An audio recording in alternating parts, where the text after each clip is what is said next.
Hi guys, as part of my discussion, I wanted to talk about a couple of the prompts that we have here. What new insights or perspectives did you gain on this week's reading?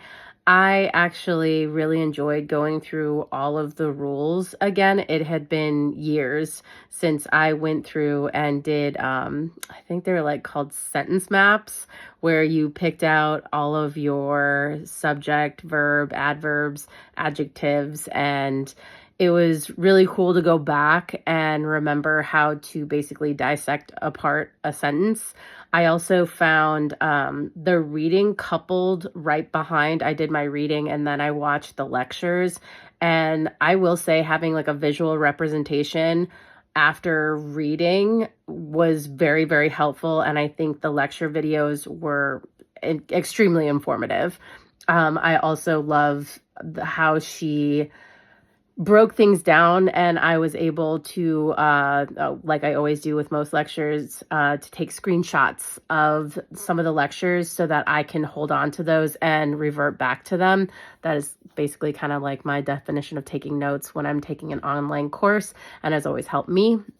But I really, really enjoyed the whole process of commas again. I know that sometimes it can get confusing, and it is also incredibly interesting how many of the rules have actually changed from back when I learned all of these rules to begin with.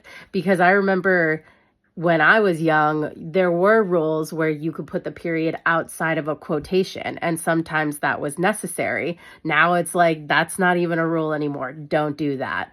I also like the difference between the hyphens and the dashes and fully understanding what those are and when they become applicable. I use them in my sentences, and I always worried about not using them correctly, but after watching the video, I felt way more confident about how I use them.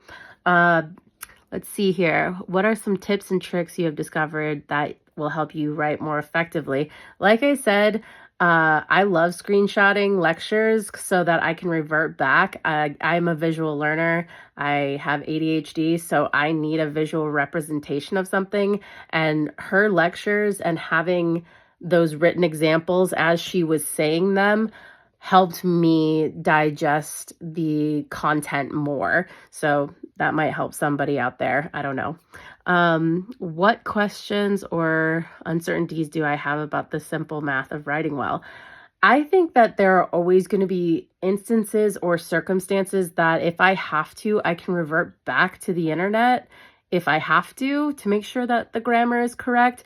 But there are so many outstanding rules, and we don't want to get too wordy. We don't want to put too many commas in our sentences, but we still want to sound intelligent and smart. And part of that intelligence and being smart is making sure that your grammar is correct, or else it doesn't look like you're intelligent at all, which I really appreciate her stating that in one of her videos, is that why we need to do this is so important, because a lot of us are going into professional settings, and if you can't write a sentence properly, you don't look that professional.